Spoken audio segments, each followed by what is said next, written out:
Ok. Entonces, por eso es que las proteínas también se conocen como péptidos, ¿verdad? Entonces, el orden y la disposición de los aminoácidos dependen del código genético en cada persona.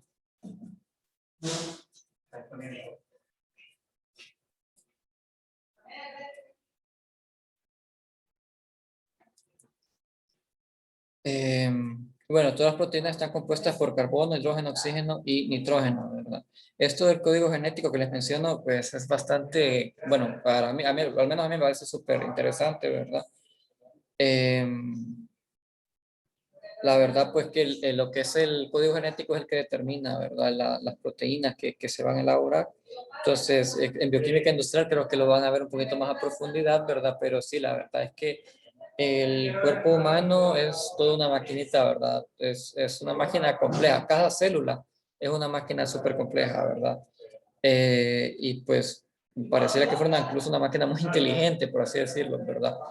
A nosotros, las personas, bueno, al menos a mí, ¿verdad?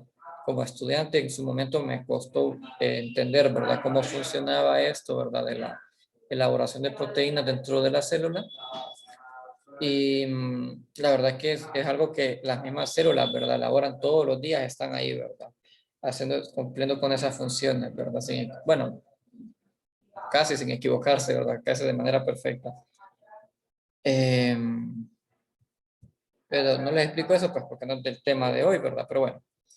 Entonces, la cromatografía, pues, es un método físico de separación en sí, ¿verdad? Pues, algo que ustedes conocen. Y bueno, se utiliza para caracterizar, para hacer caracterización de mezclas complejas, cuyo objetivo es separar los distintos componentes, la cual tiene aplicación en todas las ramas de la ciencia. El principio de esta, pues, es la retención selectiva y su objetivo es separar los distintos componentes de la mezcla, permitiendo identificar y determinar la cantidad de dichos componentes, es decir, las proporciones. Y bueno, aquí pues, si ya vieron cromatografía, ¿verdad? Les va a sonar el término coeficiente de partición, pues que es el sí, ¿verdad? Lo que la principal, sí, ¿verdad? Lo que consiste la cromatografía, ¿verdad? Para separarlo, el coeficiente de partición. Entonces, estos son los que dan el resultado de una retención diferencial sobre la fase estacionaria y por tanto una separación efectiva en función de los tiempos de retención de cada componente de la mezcla. Y bueno, en la cromatografía, ¿verdad? En este caso de columna, líquido-líquido, pues va a existir una fase estacionaria y una fase móvil. Donde la fase estacionaria, pues como su nombre lo dice, pues va a estar quieta, ¿verdad? Va a estar ahí, ¿verdad? Sin moverse, que es por donde pasan las muestras. Y bueno, la fase móvil va a ser eso, ¿verdad? Estas, pues, sustancias que se van separando, ¿verdad? Y van cruzando toda esa columna.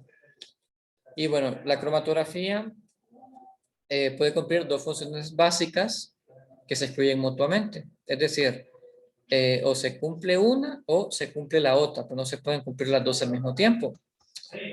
Entonces, para la cromatografía de proteínas, por lo general suele hacerse en columna de una fase estacionaria líquida y se puede utilizar los principios, ya sean de exclusión molecular, intercambio iónico y afinidad. Entonces, para hacerles resumido, ¿verdad? En sí, de qué consisten estos tres principios diferentes para cromatografía de proteínas, la exclusión molecular va a ser por diferentes tamaños, ¿verdad? De las moléculas, que bueno, ahí mismo lo dice, ¿verdad? El intercambio iónico por las cargas eléctricas y la afinidad va a ser más que nada por reacciones químicas específicas. Entonces, la cromatografía de exclusión molecular a menudo también se le llama como filtración en gel, ¿verdad? O de tamiz molecular, por lo que se utiliza un gel en sí. Esa va a ser la fase estacionaria.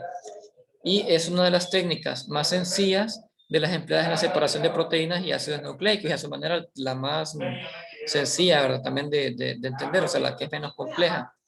Este tipo de cromatografía se realiza en columnas cilíndricas rellenas con algunos de los geles que se fabrican con este fin y que pueden ser de varios tipos.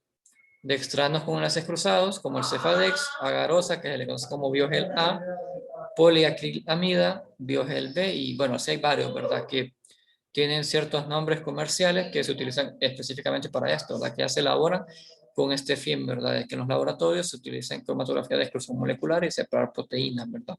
O determinar sus proporciones. Y bueno, todos estos geles, que son los que están en la fase estacionaria, se hayan constituidos por gránulos de un material esponjoso hidratado. Y esta contiene poros con un tamaño de diámetro determinado. Vamos a explicar, ¿verdad? En sí, qué consiste esto, para hacerlo de la manera más sencilla posible, ¿verdad? Que a veces que tantas palabras, ¿verdad? Y, no, y la explicación puede ser más sencilla, ¿verdad? Entonces, aquí en la explicación, cuando se hace pasar una mezcla de moléculas de tu tamaño, recuerden que van a haber diferentes proteínas y las queremos separar, ¿verdad? Entonces, estas proteínas, unas van a ser más grandes que otras. Entonces, a través de una columna de filtración en gel, cuando se hacen pasar estas proteínas, aquellas moléculas con un tamaño mayor que el diámetro de los poros del gel, solo podrán moverse en su camino sin atravesar estos poros porque son más grandes que ellos, a través de la fase estacionaria en el espacio que queda entre las partículas y por lo tanto no se verán retrasadas en su descenso. En cambio, aquellas moléculas capaces de penetrar en las partículas porque son más pequeñas, se van a ver retrasadas por la fase estacionaria, en mayor medida cuanto menor sea su tamaño. Por lo tanto, las moléculas eluyen en este tipo de cromatografía por orden decreciente de tamaño molecular. Entonces, vamos a explicar en palabras un poco más sencillas. El gel es la fase estacionaria y nosotros deseamos separar las proteínas, ¿verdad? Entonces, al momento que nosotros inyectamos las proteínas a la columna, estas van a empezar a descender y se van a topar con el gel, ¿verdad? Entonces, ¿qué ocurre? Ese gel contiene poros de cierto tamaño de diámetro determinado. Entonces, las partículas más chicas van a tener que cruzar esos poros y van a tener que llevar un camino más largo que llevarían que las partículas que son más grandes. Entonces, porque las partículas más grandes no entran en esos poros. Entonces, al final, las partículas chicas se ven retrasadas y las partículas grandes pues pasan, ¿verdad? De una manera más rápido y por ende, al final las que se recolectan primero son las partículas más grandes, ¿verdad? Y aquí hay una imagen pues que lo trata de representar, ¿verdad? No sé si me logro explicar bien, jóvenes. ¿Se entiende?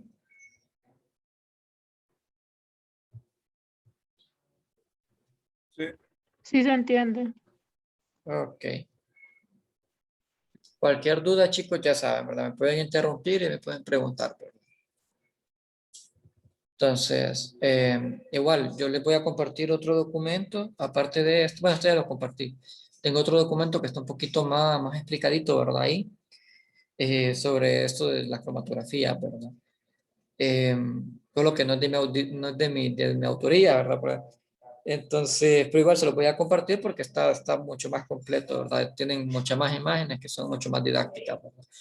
Entonces, las mallas de gel permiten la entrada selectiva de las partículas de menor masa molecular y de ahí que las partículas de mayor peso molecular salgan primero. Entonces, en el caso del simulador que vamos a utilizar, se utilizan tres proteínas diferentes. Entonces, primero pasa la de mayor peso molecular, luego pasa la de un peso medio y por último pasa la de menor peso molecular, o sea, la más pequeña. Y bueno, luego tenemos la cromatografía de intercambio iónico, que aquí pues ya tenemos que ver, ¿verdad? Las cargas isoeléctricas de las proteínas y también lo que es el punto isoeléctrico, no solamente las cargas como tal, ¿verdad? Entonces, el punto isoeléctrico, ¿verdad? Va a ser el pH al que estas proteínas tienen una carga neta de 0. Entonces, la cromatografía de intercambio iónico separa las proteínas de acuerdo con su carga neta, la cual depende de la composición de la fase móvil. Es posible separar varias moléculas de proteína ajustando el pH o la concentración de los iones de la fase móvil. Por ejemplo, si la proteína tiene una carga positiva con un pH de 7, entonces puede unirse a una columna cargada negativamente, mientras que una proteína con carga negativa no lo podría hacer. Recuerden, ¿verdad? Lo que son las interacciones electrostáticas, ¿verdad? Que los opuestos se atraen y los que son diferentes se repelen, ¿verdad?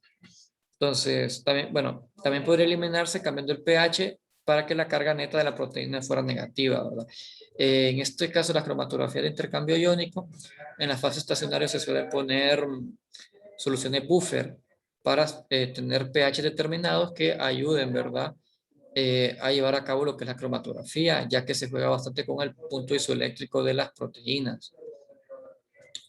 Entonces, en sí, ¿verdad? Si ustedes tienen si tienen dos proteínas, una cargada de manera positiva y una cargada de manera negativa, ustedes pueden hacer que la que tiene una carga negativa salga primero, utilizando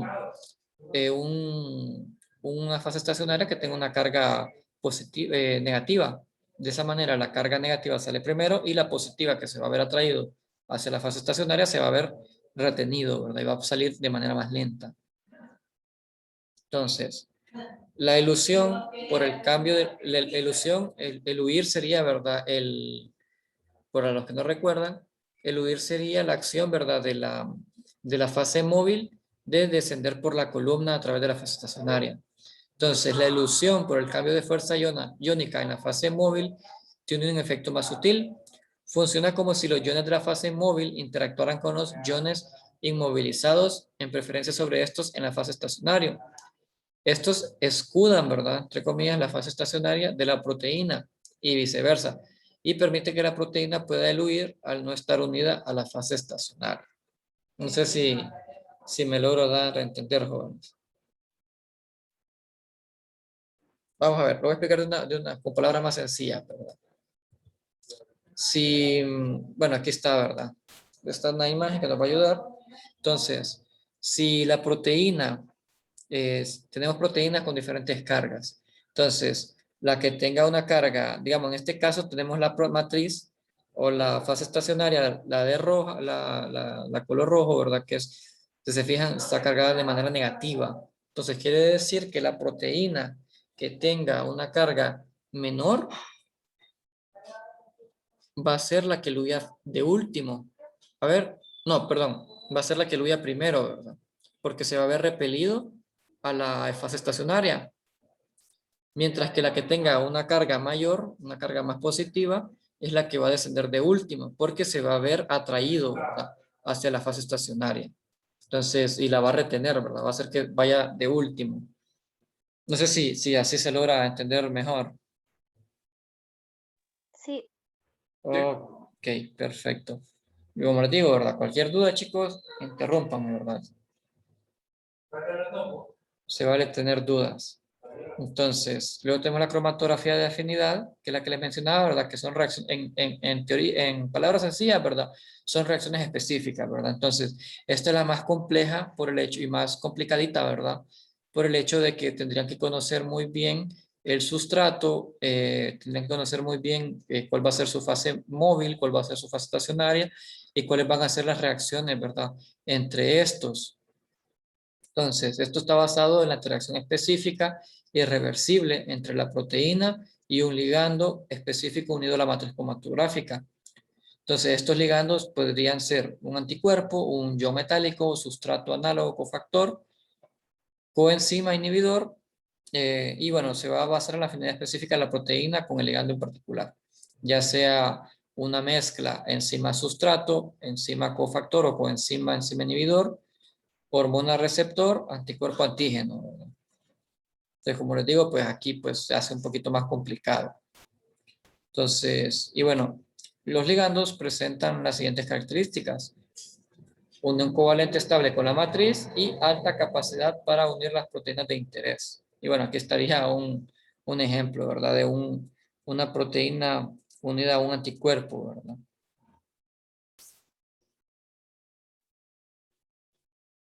Entonces, bueno, ahorita se va a acabar la reunión, entonces luego seguiríamos con lo que es el simulador, ¿verdad? El enlace yo se los compartí por el modo, pero igual se los voy a compartir por aquí por Zoom, para que